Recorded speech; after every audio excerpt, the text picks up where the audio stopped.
Cross live to our reporter Patricia Versace, who's outside the former minister's home in Pretoria. Patricia, a very good afternoon to you. Let's start where we left off earlier. The country is in mourning of a great leader. Now, we hear that the Premier of Polokwane led a wreath-laying ceremony in the area. Please tell us more about that.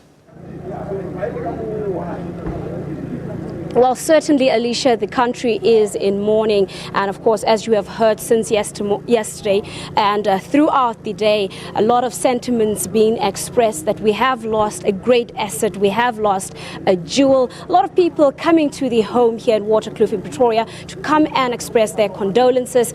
Still in shock, still, in disbelief that the late minister, his life was cut short in such a tragic accident on the N1 in Limpopo. But of course, we've seen a lot of activities around the country taking place to pay tribute and, of course, to support the family. As you have rightfully mentioned right now, this morning, a wreath-laying ceremony, of course, to honor him there in Polokwane in Limpopo. And we have seen, other ceremonies taking place where people are gathering to honor his legacy, to honor his memory, and, of course, just pay tribute and support his family. And right now, I am here at his home in Waterkloof, and as you can see, I am joined by the ANC in Gauteng's as executive committee members. And right now, I'm going to speak to the chairperson in Gauteng, Mr. Paul Mashatile. You were inside. You went to pay your respects to the family. What's the mood inside, and exactly the message your committee is bringing to the family? Well, all of us are very sad. It's a big loss to the ANC, to the family. So we are here to pay respects to Comrade Collins as a comrade and a friend, but also condolences to his wife, his kids, and the family. He was really part of a bigger family. So in a sense, we are paying condolences to ourselves as the ANC, because we have lost one of our brightest stars. A big loss to the ANC, a big loss to the country, but we want to take this opportunity now to celebrate his life with us, the contributions that he has made to the ANC, to the country. And we must say today that we will always remember his hard work, his dedication to his work, and his simplicity in getting involved with everybody.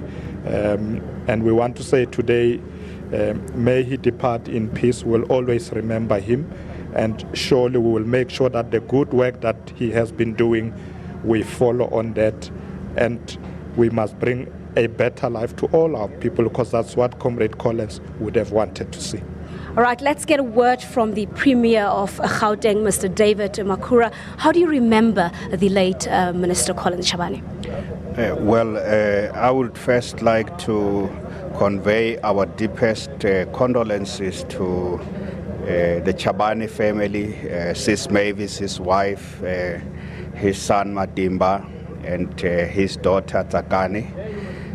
Collins was everything to us in the ANC and to those of us working for this nation to move our country forward, to build a better life. I would like to remember Collins as a man of many talents. The singer, the musician has stopped singing yesterday.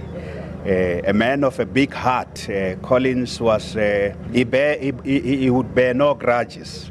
It doesn't matter if you had a discussion, a heated discussion on an issue that could easily raise emotions, but with him, comrade, once a comrade, always a comrade. I have known him since he was released in prison in 1990, released from Robben Island, and worked with him over many years, in the past 25 years.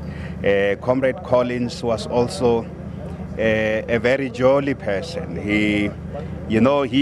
For him, it was never too serious. Life was serious, yes, but never too serious. He had a witty sense of humor. in the midst of a very difficult discussion, he will make his own laughter will make you laugh.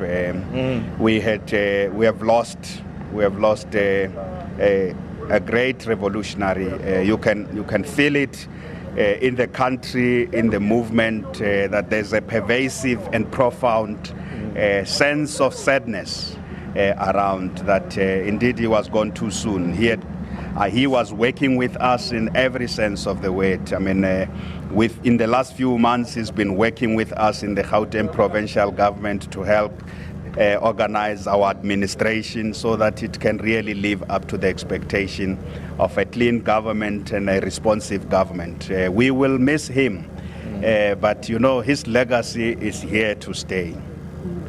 And of course, it's a great loss, and it's been expressed so many times, and it paints a picture of a human being who has left a great void in many hearts. What will you take with you that you have learned from him over the years? Well, as Comrade Premier was saying, that Comrade Collins was a very witty person. He could fit in many occasions. And I was relating the story inside the house to his wife, Mavis, that one day we're in Mozambique, and it was a state function when they were celebrating 25 years of commemorating Samora Machel. And as we were sitting there were performances happening. So in the course of the night, I said to Comrade Collins, I think you should perform.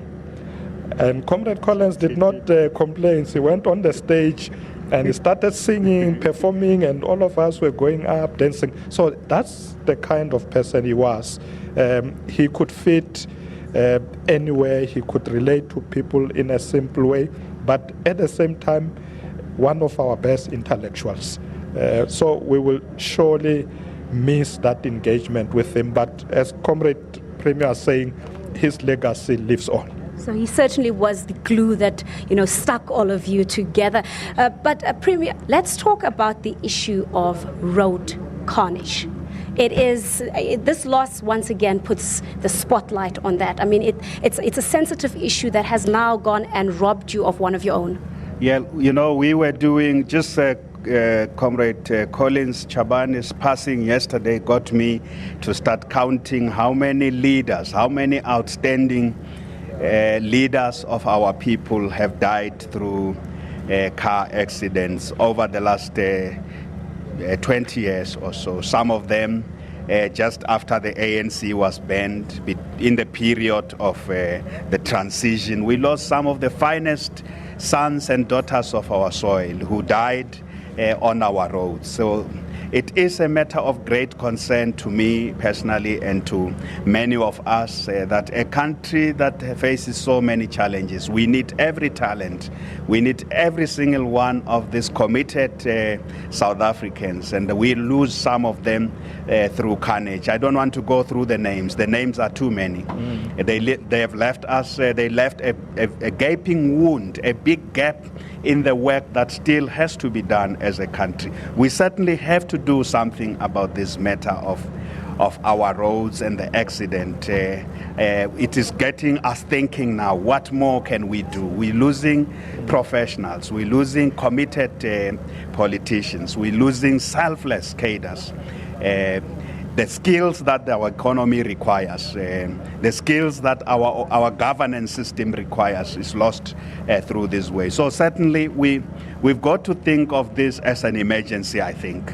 In the same way that we lost some of the best brains through HIV and AIDS, we've got to look at this issue of road carnage and take some drastic decisions about what to do about it. All right. Thank you, gentlemen, for joining us. Thank you for sharing those good memories with us. Alicia, there you have heard it.